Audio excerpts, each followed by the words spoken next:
Okay, right. Good morning, good afternoon, ladies and gentlemen. Welcome to the October meeting of the Hong Kong Study Circle and Hong Kong Philatelic Society. Glad to see you all, and we have some. I think I have some exciting news.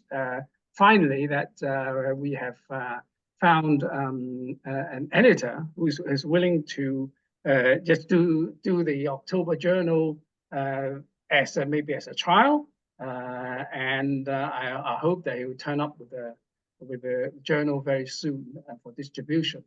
And Frank Young is not here, but I would like to actually thank him for his continuous support to the Hong Kong Study Circle website, as well as of course the Hong Kong Philatelic Society website is well maintained by the Professor Shaw, who has done a great job.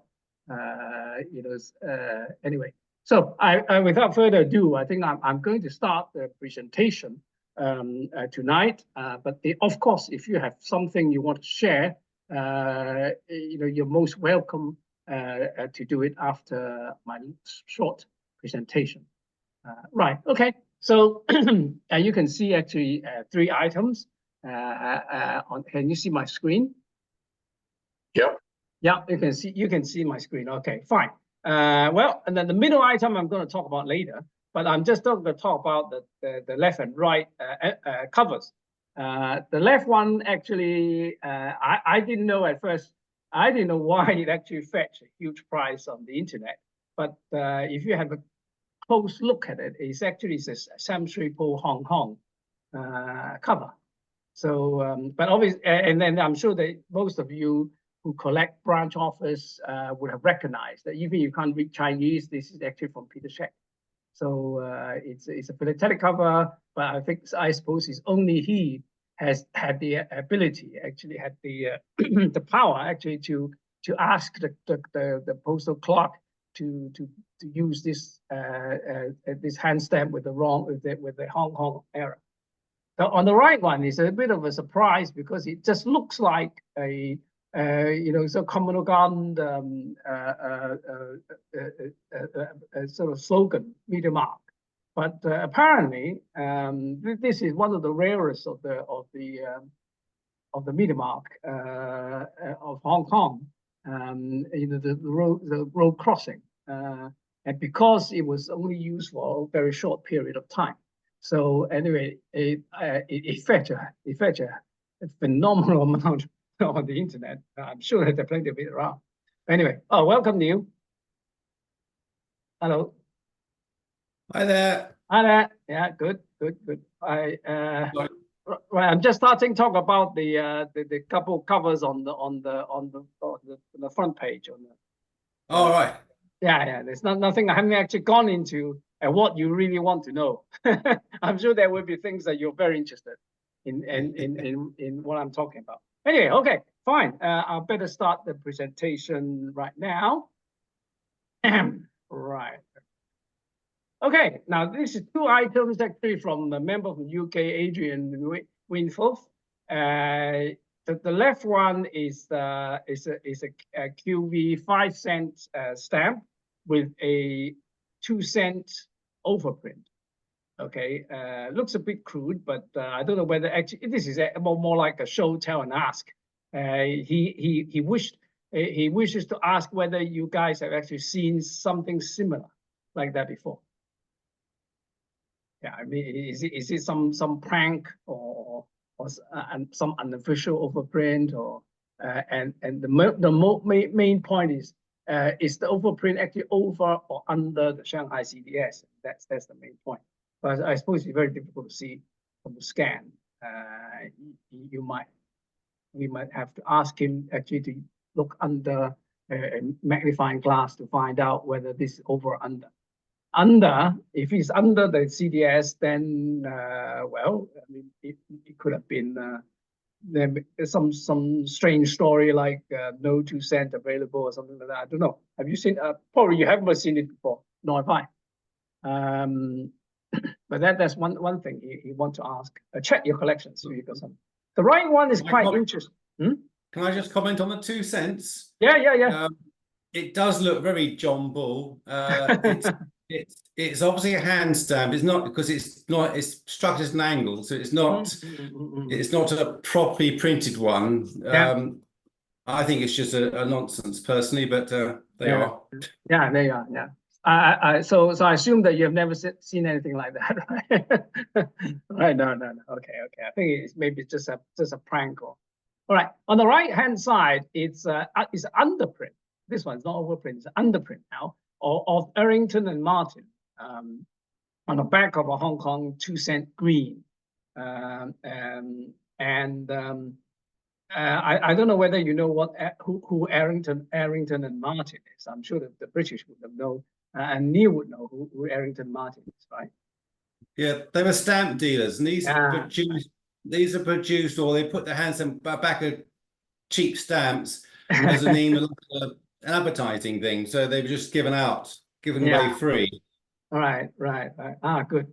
Well, okay. So actually, I'm going to come back to this hand stamp. It looks like it's made of rubber, but it's actually seldom. You don't find them so often on the Hong Kong stamps, right? So I did a little bit. He sent me the scan, so I did a little bit of Googling, and then I found out there's something actually for sale of these underprints of the Errington and Martin of South Hackney in London.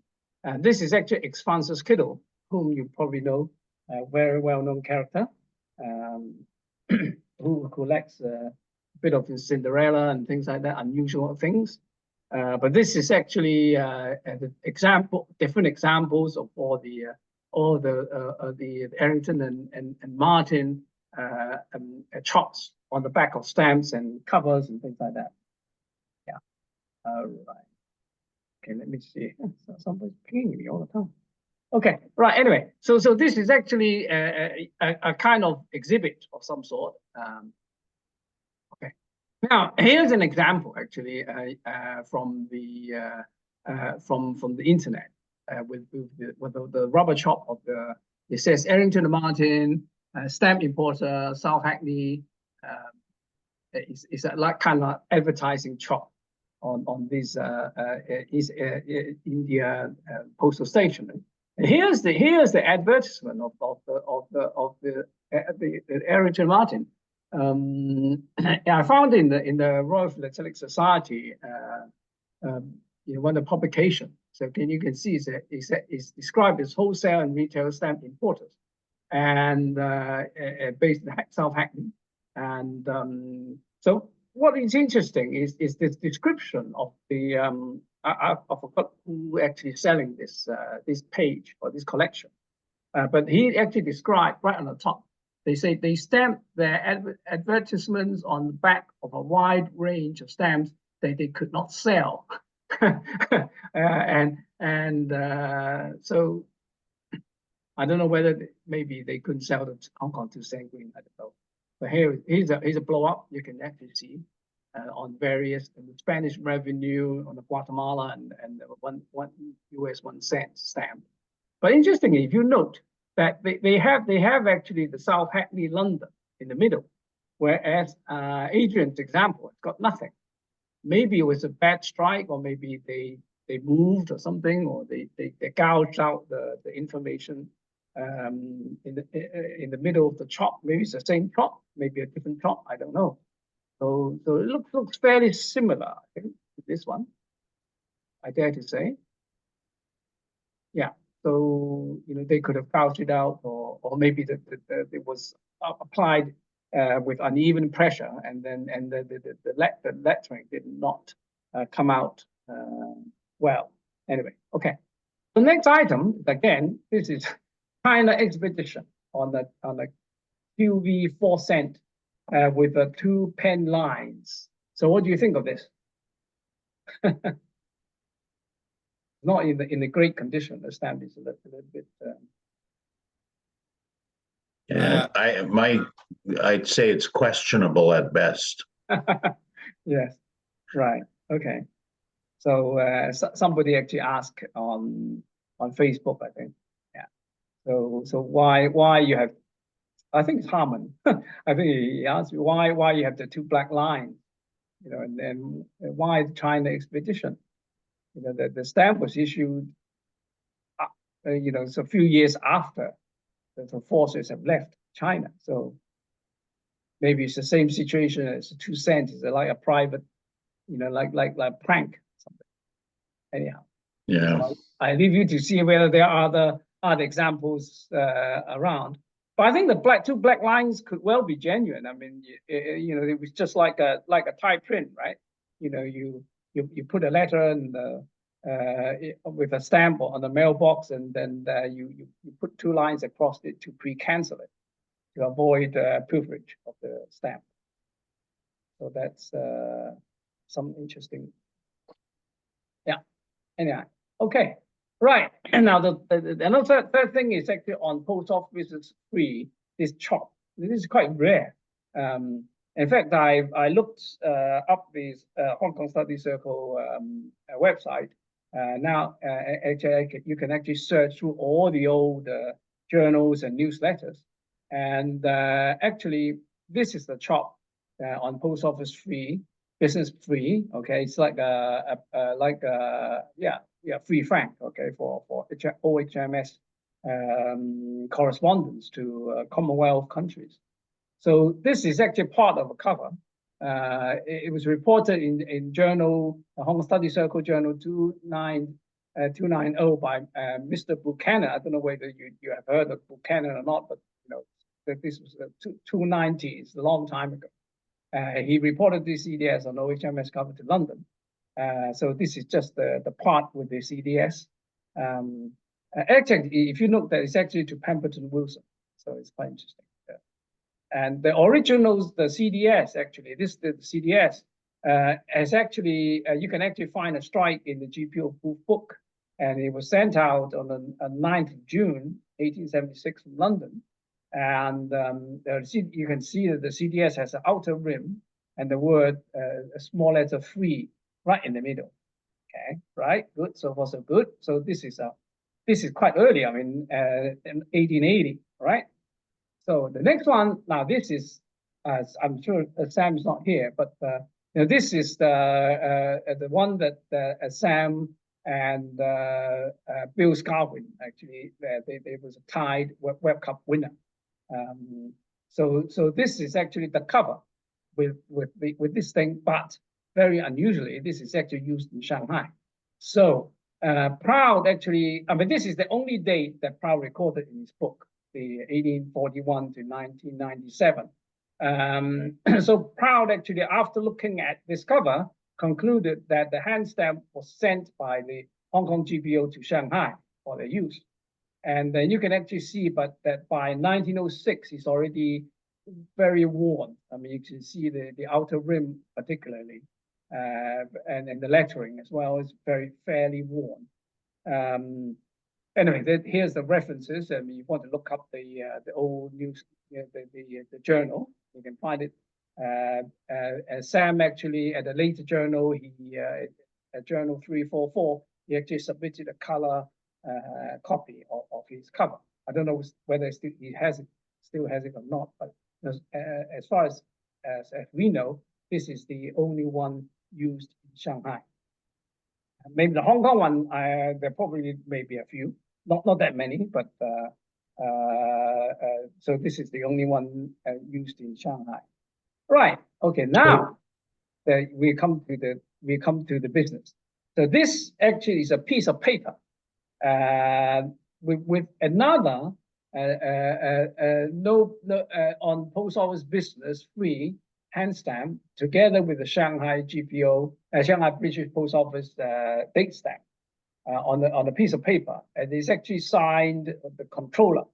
So this item actually appeared in the local auction, I think maybe a couple of months ago, and I mean, obviously the auctioneer, the auction house didn't know what it is. Whether it's genuine, nobody knows. Have you seen an example of it? Probably not. I don't know. But look at the date. It's 1916. So either this could be the replacement for the earlier example, you know, which was this one. So I mean, consider that this is so badly worn. I mean, Shanghai could have, or Hong Kong could have ordered one for Shanghai, another canceller for that, and this may be just a proof, a strike for record. I don't know, unless the cover turns up. But obviously, on the other hand, nowadays with the forgery business. I can just add that the printing ink looks very rough. Yeah. So I don't think it would be a proof copy. No, right. So maybe I don't know. This is a very. I've never seen anything like that before. So anyway. Are either of these hand stamps listed in web? Well, of course, the right one is well known, but the left one is not recorded. Yeah. Yeah. Okay. Well, you can see that actually the free is actually bigger than the previous example. You see, the free is very small, right in the center. But Yes. and the spacing is also different. They're very closely spaced, and then there's a dot between the post office and business. There's no dot here. There's just a big gap between the letters. So I don't know. I mean, nowadays maybe it's another prank. Maybe I don't know, or maybe this is official. And sign the controller is very interesting. Usually, maybe people just sign the name or the initial something rather the controller. Obviously, the controller means the controller of post, but I don't know. This is interesting item. Andrew, Simon Chua. Yeah. The piece or the cover that you are showing with low outer rim on post office business free. It's worn out. The Shanghai one. And in fact, Proud has has put in and assigned the type OPD1 for this type in Hong Kong. But in fact, there is no recorded cover for this type in Hong Kong, used in Hong Kong. Okay, and then only I think is the archive of the this is the second type. This is the second type OPD2. For OPD2, in fact, there are two records. The first one is a piece. In fact, in Proud's book, there are 2 dates. The earliest date is the 1879, which is a piece. And the second date, which is the latest recorded date in Proud, the one that you are showing, the 1880 and March 9th. And this is a cover, and this is the only recorded cover used in Hong Kong. And this cover has been auctioned in several times for the past 10 years. And right. And only one piece and one cover has been recorded for this type. Sam. Sam is here. So I take this out from the study circle the site. So I don't know whether the Sam's going to have any comments on this one. But anyway, the key here is actually this marking, which I've never seen before, and So whether that is genuine or this is not a cover. This is just a piece of paper, with this marking. It's really difficult to say because there's no other other sample recorded or not. That's why I put it under the show, ask and tell. So tell and ask for you guys, and maybe to check out or maybe somebody has something like that. Anyhow, all right, okay. So I'm going to move on to the next section, which is the Magnolia sale that was there a couple of days ago, and there were some like 290 lots in the sale, and I think most of 99.5% were sold. Some very high, the prices of some are very high, but in general, you know, they are maybe, you know, some over $1,000, but there are some spectacular ones. Okay, however, there are actually some doubtful, I would say, suspicious. Obviously, Neil would probably agree with me that without actually looking at them closely or have them in hand, you can't really condemn them for the time being. So, but interestingly, if you, I don't know whether you've got a study, you've got a hard copy of the catalog, or you can actually read it online. The auctioneer, the auction description is very good. I mean, they actually say a lot of these covers have the note there, say subject to certification. So this is one of the covers, say it's sold subject to certification. So obviously this was sold for $950, which seems a little bit cheap if you have a custom Shanghai CDS on the back. And then, but you know, I'm a little bit worried about incomplete CDS without year and then without any information of the CDS. So so whoever bought it may wish to get a certificate. Right, this is very interesting. It's sent to I don't know what's going on here with this. It's from Amoy. Original cover sent to Paris, but redirected to Shanghai. Oh, they crossed out because it's a printed envelope. All right, okay, I get it.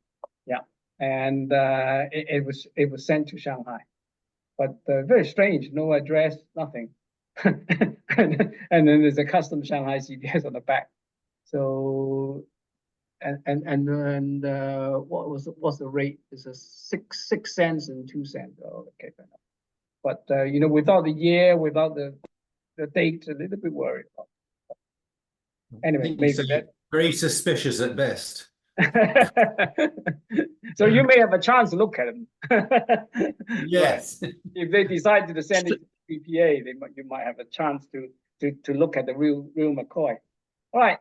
So the next item, it's a printed circular. It's got something written inside to the Stephen Holmes of the solicitors of Hong Kong with a 2 cent stamp. Printed circular rate with the A1, and then there's a half of a Hong Kong CDS on the back, and then, again, that was sold fairly cheap. I mean, if it's A1 and printed circular, if it looks, I don't know, if it looks a bit doubtful, and I think the auctioneer did, or I can't remember. I haven't got the catalog with me. But actually, they might notice that there's something wrong with this, and it's sold under certification. So again, you know, BPA might get this to check it out. Right. So this one is another one, but this actually fetched a good price, $1,600, with I think a pair of D27 and a single 12 cent. Sent to Cincinnati, and with some hand stamp arrival stamps on the back, and apparently from Amoy, with the Amoy type D or something, and some D27. Now, obviously, the problem is it genuine? Are the stamps? And then furthermore, do the stamps actually belong to the cover? But you see, it could have been, you know, somebody added something there. It just could be just a local cover from US to US, and with the stamps added. And it looks a bit strange if you look at the next one, which is a card with exactly the same date, March 21st, 79. It looks like the same CDS. And obviously there's a stationery card, and I'm pretty sure the card and the stamp is genuine. But whether you know, the stamps, the London arrival and the Hong Kong partial, you know, which is very unusual, none of it is clear except this one. that's any good at all. So, but that's another 1400 knocked down. Anyway. Okay, that's another one. This is, now we go to Fu Chow with this got a 10 cent on 24, which is pretty rare actually on cover already. So that this cover, again, you've got a Fu Chow Fu on the back, Hong Kong transit, and unclear Hamburg arrival, which is, I think I'm really a little bit got to be a bit careful when it's unclear, something like that. But again, see, if you look carefully, there might be something wrong with this one because of the Fu Chow Fu, which actually, if you compare with lot 4127, which is a bona fide cover, and you can see there's a slight difference between the Fu Chow Fus. Anyway. I know we've been called out before, Andrew, but the ink on the last one, the ink just looks wrong, especially the F1 and the Hamburg. Well done. So you might get that one as well. No, I'm not trying to look. You see, this is my suspicions. Okay, I'm not trying to influence the expert of anything. I mean, it's just my gut feeling that there's something wrong with these things, and really, as I've just said before, that without actually looking these things, you know, with a cover in your hand, you can't really say anything. But it just looks suspicious and needs a closer look. So there's another card, interesting, with a 3 cent and 16 cents inverted. With the stamp, actually, you seldom actually find the 3 cent stamp on this card anyway. It used to be the it should be the 5 on 18. But here we are. And then you please, and also note that actually the stamp look a little bit I mean a bit untidy. If you look at the corners, and some corners are missing. It's just like somebody actually deliberately put the stamp there. But again, with the Fu Chow Fu CDS and some writing. When that said, well, I mean, you fetch a huge amount, $6,750. So I think really definitely you need a certificate and the Hamburg, you know, you just can't see anything. So basically, the only clear feature is a Fu Chow Fu and the F1 on the stamp. So I'll be a bit careful about it. Say no more. Now this is very, very interesting. This one has a block of 10 cents on 12 cents with the F1 cancel. I mean, one would have thought that just a block with the F1 is already worth a bit of money, but why bother actually faking it on the cover? But anyway, if you actually checked the Fu Chow Fu CDS, it doesn't look right. You know, there's this big space between the F and O, and the F is a little bit, the top bar is a bit short. And I think if you look closely, but you know, I don't think the resolution here is good enough. But you can actually see. I think personally, I think the used block is genuine, but the part actually tying the envelope, it's been painted. So this part and this part is different. So it's just a used block on the cover, but you know why bother? Because I mean, with the used block with the 10 cent and 12 cent, assuming it's genuine, and it's worth quite a bit of money. So why bother actually putting it on the cover? Anyhow, so I go for this, and there's another one. That's for $3,000. One for $3,000 again with the same Fu Chow Fu CDS there with the short top bar of the F. And the writing. I mean, if you actually look at the writing here, I don't know. I'm not. I nowadays I don't call myself a writing expert, but maybe there's the writing looks a bit familiar with a lot of the dubious items. But here's another one with I mean, I think for treaty port expert, they probably say that the Fu Chow Fu is not right, but maybe for the layman, it's not that easy to see. So here's another one with this is obviously a printed circular with a band and the wing margin 4 cent with the S2.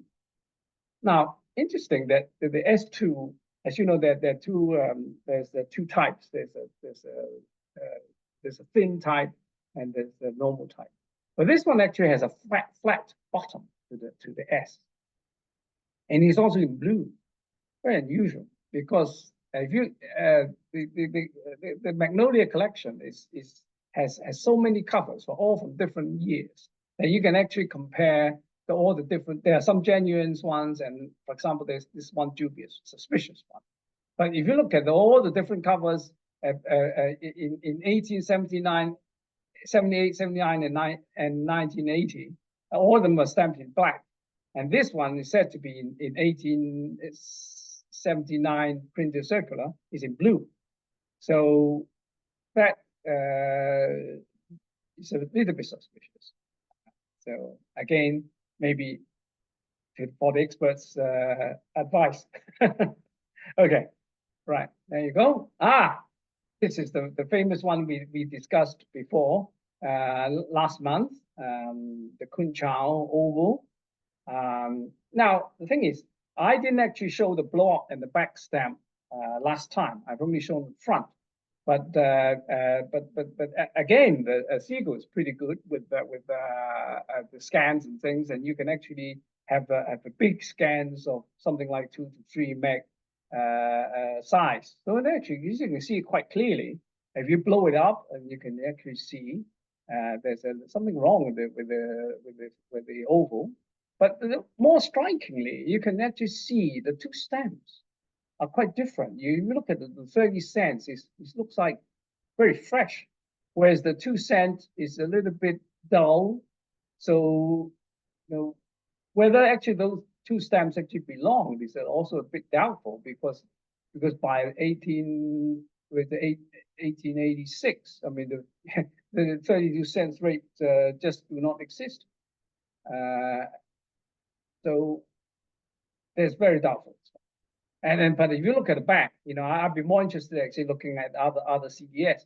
Look at the London WC cancel. I mean, you can't hardly see any detail, which not normally for many covers, for most covers actually the dates are very clear. So again, I'm very worried. But anyway, you know, that will need a certificate. So for $4,250. It's a lot of money. Anyway, so if you were one of the winners of one of these lots, please get the certificate. Or if you're not happy, just tell Seagull I don't want to pay. But don't quote my name, because they say I'm trying to ruin the sales. Right. Anyway, so these are the few items that I just you know, looked at the catalog, and I thought that they are a bit suspicious. Just by looking at the scan. Well, thank you very much. So I'll stop sharing. Yeah, okay. So if you've got anything you want to say or share, please do. That's my bit for today. Right, Neil? No, nothing to share, though I do agree on your points about those treaty port covers. Yeah. Yes, a lot of them they did highlight these certificates, which they all look bad. But some of the others also look a bit doubtful. Yeah. I don't think the buyer was that discriminating. No. Eligible, but he's too keen to get lots rather than study them. That's right. That's right. Yeah. But anyhow, but I think it's the auction house. It's very good because they actually. Well, I mean, it's a bit because especially if you've got so many expensive covers, and you just got to tell the vendor and say, "Oh, these are no good. We are not going to take them." That they actually put a little note down and say, "Subject to cert." I mean, it's fair enough. I mean, obviously they don't have a in-house expert of the Hong Kong and treaty ports there. and maybe there's a very good advice actually they can actually give to the buyers that instead of just say a subject no return or something like that.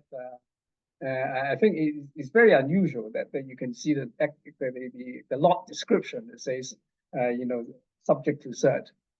It's not on the request of the buyer. I mean, it's on the request of the seller on the auction house. Very unusual, anyhow. So so they all maybe the auction house has already feel that there's something wrong with these things, and that's why they put a little line there. Well, they do have one Hong Kong specialist. This is the Siegel auction, right? Yes, that's right. Correct. Yeah. They do have one Hong Kong specialist there, Andrew Titley. Oh, right. Yes. Yes, right. Of course, he's a member of the circle as well. Yes. And he may have been the one who said, hey, these things are questionable. Let's sell them, but let's put in subject to expertization, because that would be a fair thing to do. Sure. Yeah, I'm sure. So I have a question. Yeah. For expertization, where is the best place to get Hong Kong material expertized? I mean, I just typically go to the Royal of London, but is there any alternative to them for having Hong Kong material expertized? I would trust both Royal or BPA. But some people feel that BPA just blah blah blah. But BPA is a group of experts, so they do actually share. I don't know how it works. Maybe Neil can tell you how does the BPA work. Well, the BPA, it does go around several people, and they all write their comments down. They put an agreement, and 3 people are prepared to sign the certificate. That's the answer.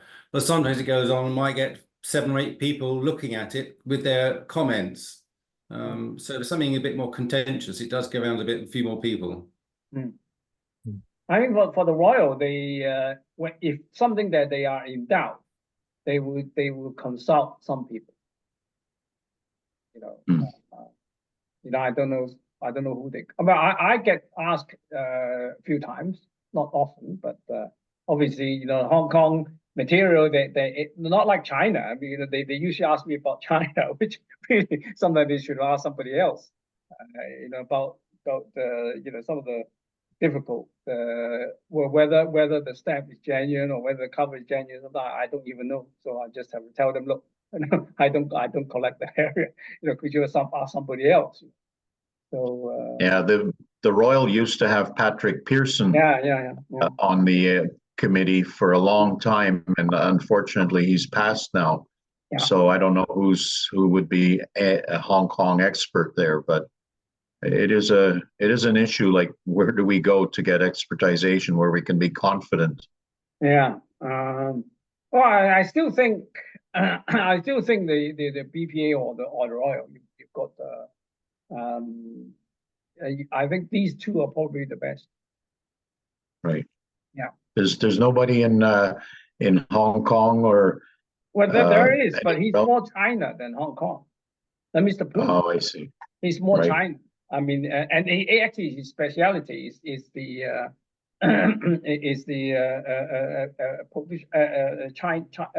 revolutionary period, early China, rather than Hong Kong. But nowadays with the forgeries are so good. I mean, it is very often that even if you are an expert, you can get fooled. This is the problem. And another thing that's really hard now is modern material, where they have color changelings that are easy to do chemically, and there's all kinds of stuff.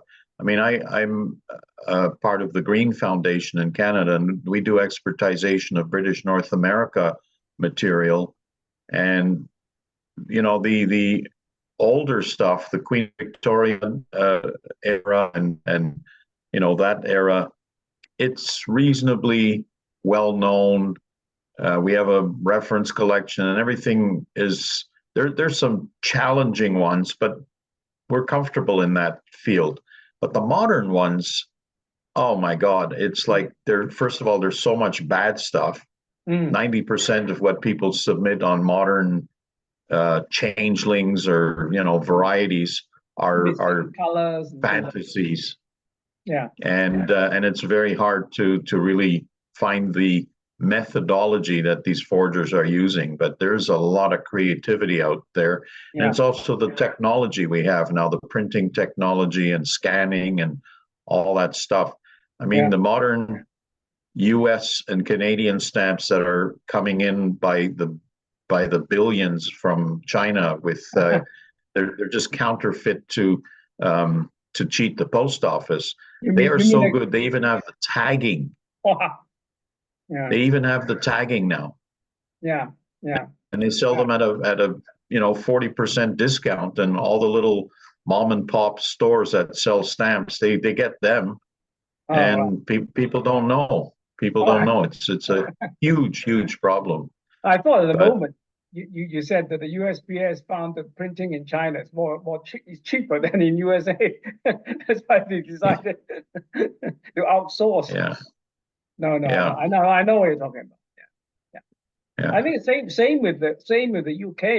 They even the King Charles III, they now have forgeries. Am I right, Neil? Yes, I believe there are. Certainly, they've all these clever QR codes they're putting on the side of the stamp. They're being faked. Yeah. So sooner or later they will have to go back to the good old Victorian period with postage paid. You when you mail a letter, you have to go to the post office and you can't stick a stamp on. That's probably the foolproof way. Just to go to post office and send your letter. Anyway, that's unfortunately. I mean, it's actually, if you think of the way technology works these days, stamps are not necessary for conducting mail services. It's just a nice hangover from historical times of the, of when we've used stamps to transmit letters. But really, with the barcode and QR codes and all that, you don't really need stamps anymore. And the post offices mostly issue stamps just to satisfy collectors. Yeah. Just the beautiful commemorative stamps, or just satisfy collectors and to make a bit of revenue out of it. Yeah. You're right. Okay, so that's interesting. Andrew. Yes. I signed in late. Sorry, I catch the tail end of the Shanghai. Yeah. We were just talking about that interesting cover that you still have, or you used to have. I still have. Oh, you still have? Yeah. I still have. Can you give us the story? Do you want me to go back to the cover? Sure. Yeah. Because I just missed that. Yeah. I know. I saw you. Yeah. Came in, and obviously you were not. Yeah, this is the one. Yeah, no, this is one that this is yours. Yeah, this is the one. Yeah. Okay, you want to give us some background information about this cover? Oh, I bought this must be 35 years ago. Yeah. I bought this 35 years ago. I can't, like you see it. I entered in 1997. I must put in 1980. So. Right. Yeah. But you haven't. I can't remember exactly. Yeah, I can't remember exactly who, but I think it's one of my trips went to stamp packs, I think, Yeah, but actually why I mean, Proud was kind of said that this is actually the one that the London GPO sent to Hong Kong, and then the Hong Kong didn't want it and sent it to Shanghai. It's the same, but it could have been, because I mean, you look at 1906, it's already worn. You can hardly see the rim. Yeah. So we just wonder whether this one is the replacement. Yeah, but it's very unusual that it hasn't got an outer rim. Yeah. Which is not. It doesn't make any sense, because the outer rim is to protect the CDS from getting worn. Yeah. Okay. Yeah. You see, so maybe somebody was because seeing your example, they didn't notice that they had an outer ring, and so decided to maybe just made one up. I don't know. I mean, this is the only one we never seen before, and it came up in the local auction about maybe a couple of months ago, and okay. yeah, and then it wasn't a huge price. I mean, it was I don't know how much it fetched at the end, but I don't know whether the Shanghai British Post Office CDS looks any unusual. But I suppose if this is a fake, then they could fake that too. I mean, it's not so hard. Yeah. Yeah. Thank you. Yeah. Did you buy anything from the Seagull sale? You must have, because there's so many white highway. My wife doesn't want me to buy. She wants me to sell. So. Yeah. She won't know. Yeah, no, I cry. When I saw the price realized, I cried. So yeah. yes. I know. Compared to what I paid before, you know. I know. Unfortunately, it's a fraction. Yeah. Tiny fraction of what I pay. Yeah. The IPO covers, which I was chasing for, oh my God, But did you? I catch the ones you show. Yeah. A lot of them have a German tie, right? Hamburg. Yeah. Yeah, this one. At Ibra, there was this Chinese guy who was testing me with his forgeries. This guy's from Berlin. All right. So, yeah, I mean, I'm not surprised if he generate a lot of stuff, but as you have pointed out, a lot of this, the stuff is just, unfortunately, because I think he has a lot of, he have access to German stuff, obviously, because he's from Berlin. Yeah, German stamps, German whatever. Old German hand stamps. Yes. Which you could actually do something with it. Yeah. Unfortunately, I would suspect that's the guy. Anything German, because he have access to the material that he could convert. So yeah. For example, this market report. I mean, assuming that the S2 and the 4 cent has been added, so he must. I'm pretty sure that the circular is genuine. So he could have found this maybe in Hamburg, in Germany, and the switch a stamp. And maybe this is actually from somewhere else, not from Hong Kong. Yep. But I'm pretty sure that the market report is perfectly genuine. It's just that where they stick the hand stamp, replace it with the Hong Kong and stamp and the cancel. That's all. Yep. Fortunately. Sorry, just looking at that cover there. Yeah. At the bottom it says forwarded by D'Souza and Company of Hong Kong. Well, if they forward it, it should be cancelled in Hong Kong, not Swatow. Yeah. But that doesn't look right. The S doesn't look right to me. And as I said before, that they throughout that period, and they used black already. This is the only blue S2. S2 was used early in 1876, much earlier period. So this was the odd man out. Yeah. So right.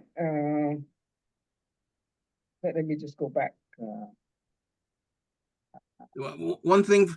One fortunate thing is that from my talking with him for that hour or so, and the stuff he showed me, his philatelic, his postal history knowledge is not that good. So that is one thing against him. So he doesn't necessarily know his postal history. No. That's good about it, because otherwise, if he's very knowledgeable, then he could do a lot of damage to us. I suspect this guy recruit younger people with printing techniques to do his stuff. It might be his son or something. So Yeah. Yeah, you're right.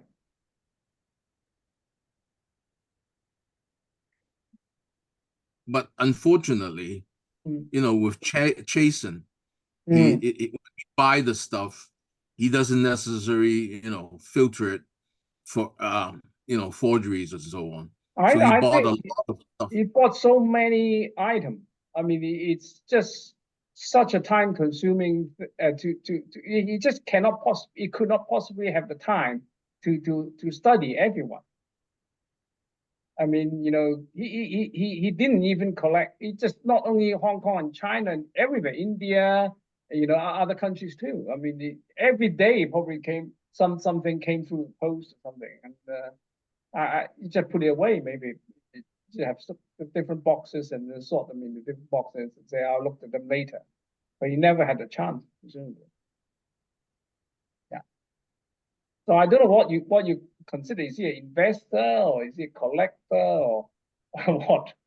I don't know. I don't know. It certainly is a man with a lot of money to spend on stamps. And I sort of met him at KPEX in '96.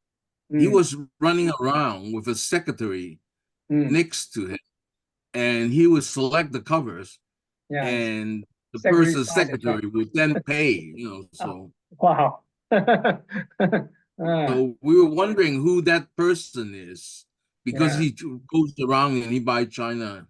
Yeah. I only know that he was buying China. I didn't know he was doing Hong Kong. So not only that, India as well.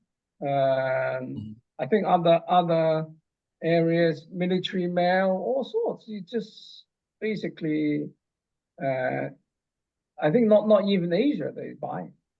It's a huge collection. It's lucky guy.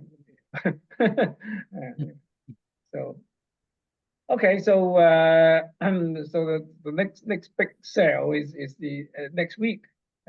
Neil, would you like to I give you 20 minutes to advertise on your sale. 20 minutes? Oh, 30 minutes. Well, obviously is the Connaught sale, which I think hopefully everybody's fully aware of.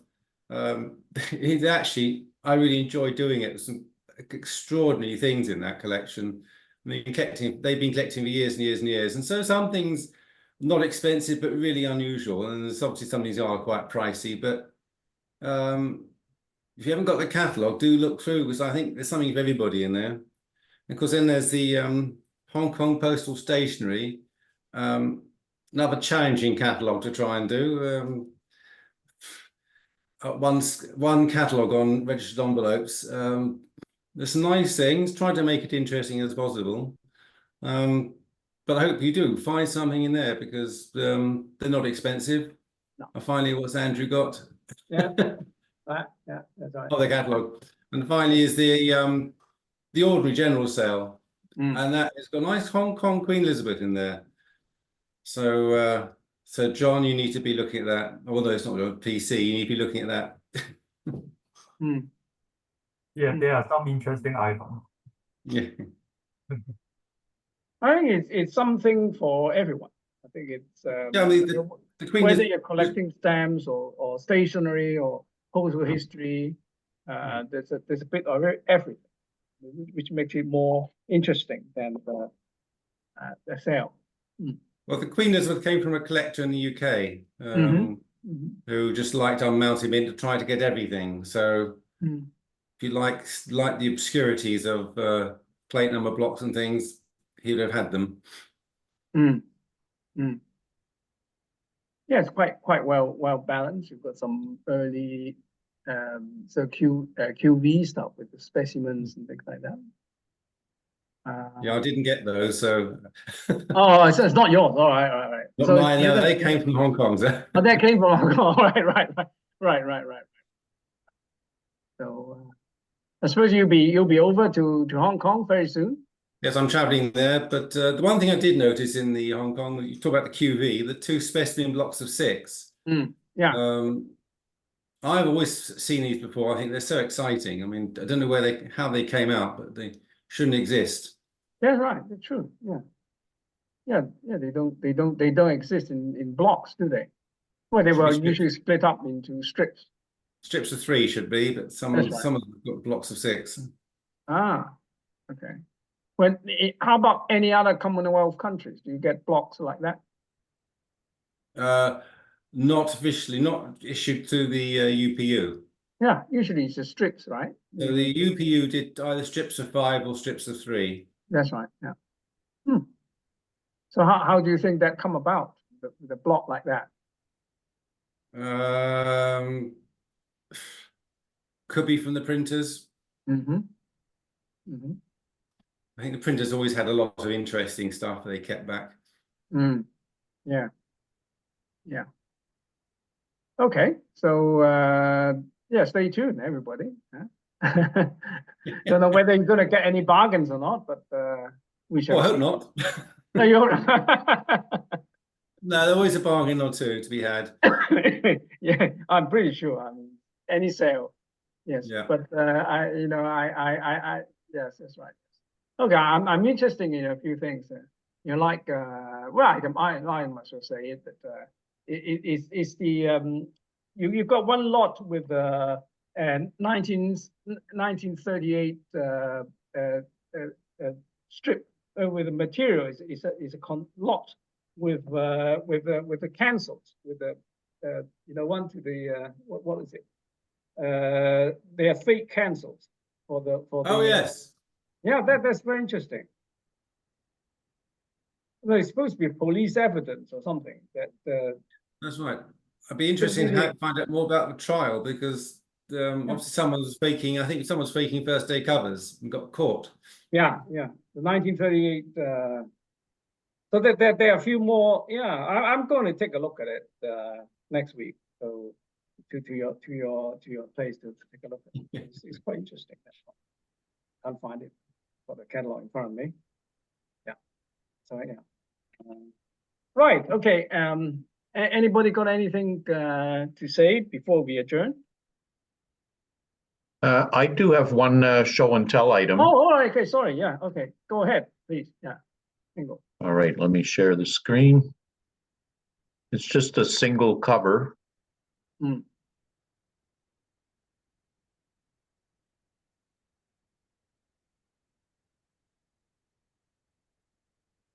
you see that? It's coming up, I think. Yeah.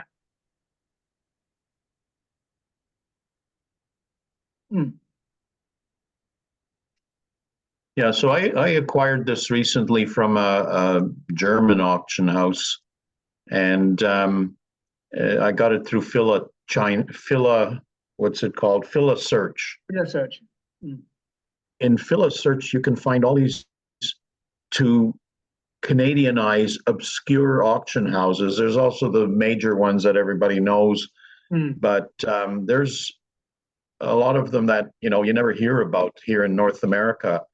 And to me, that's a treasure trove to find unusual stuff. And this was one that I was lucky to acquire recently.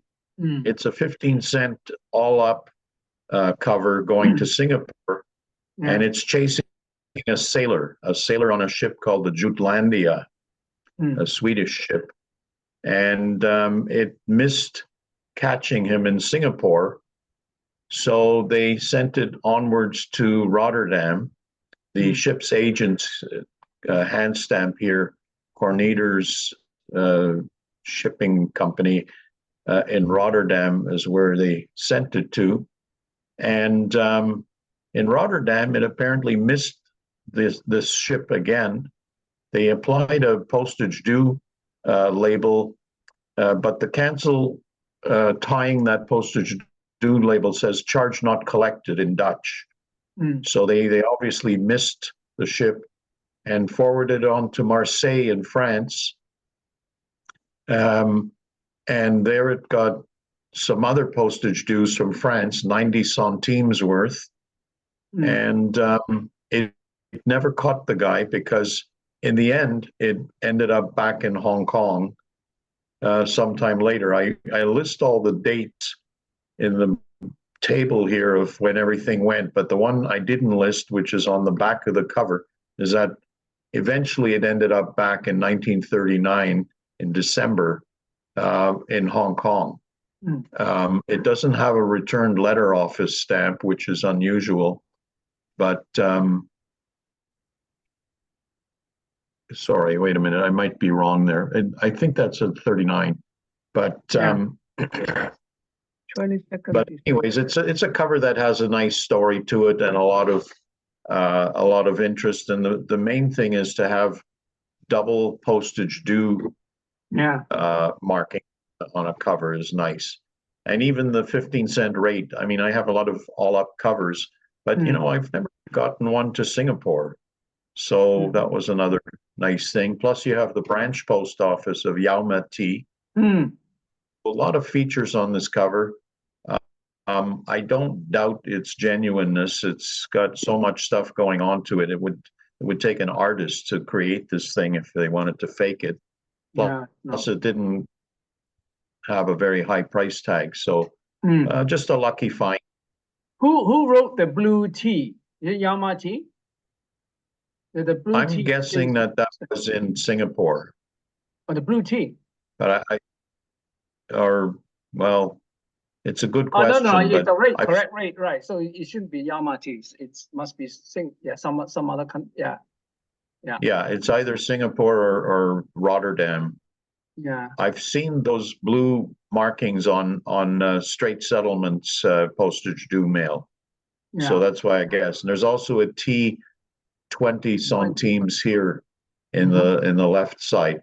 I haven't studied the whole rating of the postage due. I have a colleague here in Toronto, Ken Snelson, who's a real expert in postage due mail, and I'm also a member of the postage due mail study group. And we haven't looked at this from the point of view of what all the rating is for the postage due, and that's a bit of work I have to do before I can really write this cover up.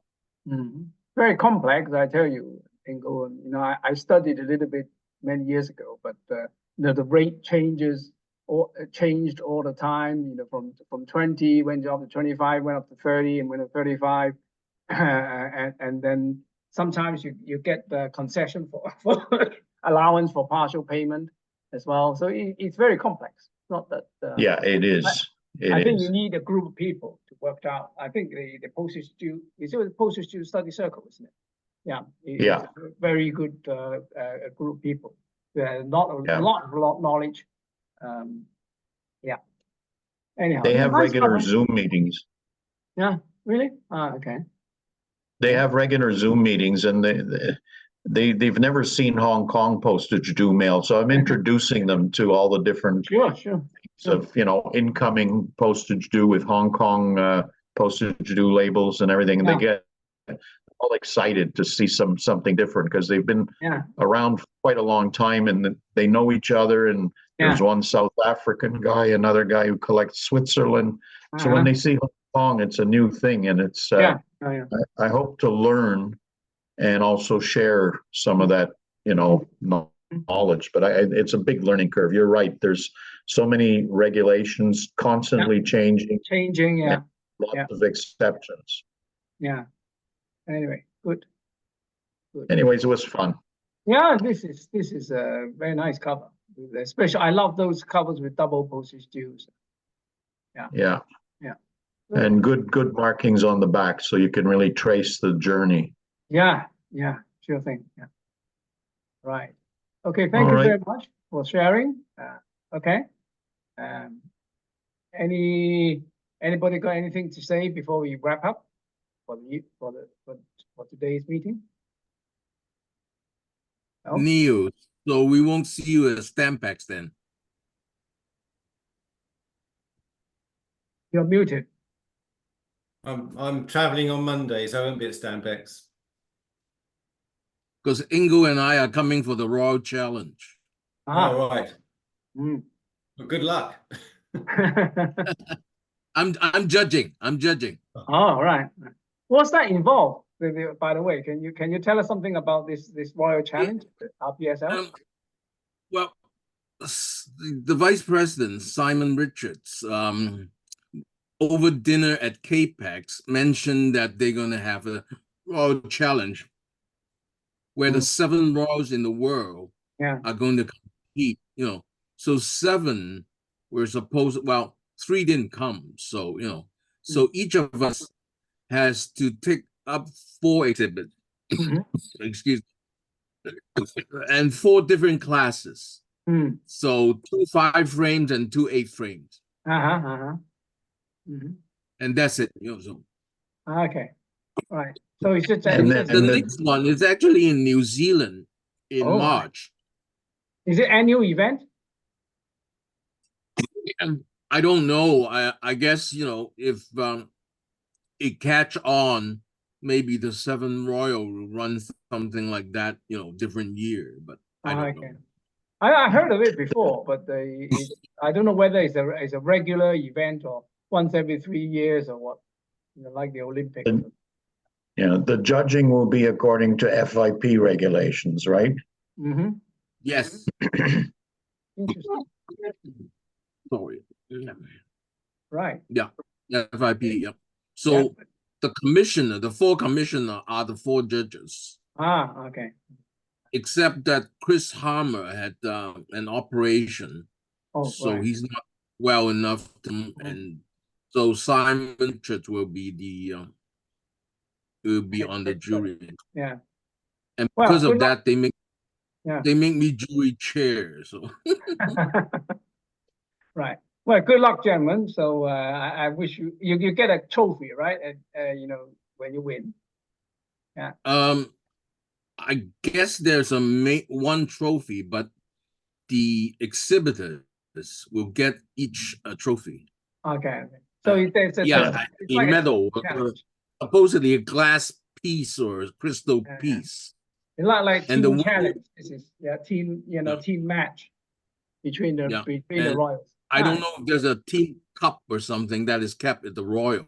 That may be it. So Yeah. I think the biggest prize will be bragging rights. Right. So when I was able to organize it, and Canada is going to come in with 4 lady exhibitors. All 4 are lady. So when we win, man, that's going to make a big statement around the philatelic world. So we'll see. Good luck. Good. Yeah. Right. Okay. So, okay. If nobody's got anything to add, we have an early finish to the meeting. Well, by the way, I like to thank, as usual, the FIAP, Federation of Inter-Asian Philately, for sponsoring the Zoom meeting today. And well, I wish you all lucky buying some nice items and cheap items at the sale next week. And well, good luck anyway. And have a nice day. And it's goodbye from me in Hong Kong. Okay. Thank you very much. Okay. Bye. See you next month. Bye-bye. Bye. Bye.